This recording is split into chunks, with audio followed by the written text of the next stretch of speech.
है, ये ग्लाइडर उड़ते उड़ते एक ही जगह पे रुक कर घूमने लगता है।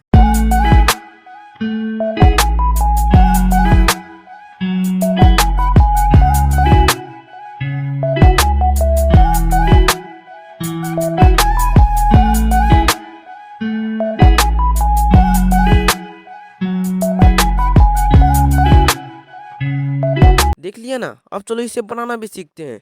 तो इसके लिए आपको सिंपली एक 15 सेंटीमीटर लंबाई और 4 सेंटीमीटर चौड़ाई की एक पेपर लेना है और बाकी मेरे स्टेप्स को फॉलो करते जाना है। एंड वीडियो लाइक जरूर से कर देना अगर आपको ये वीडियो ज़रा भी अच्छा लगे तो।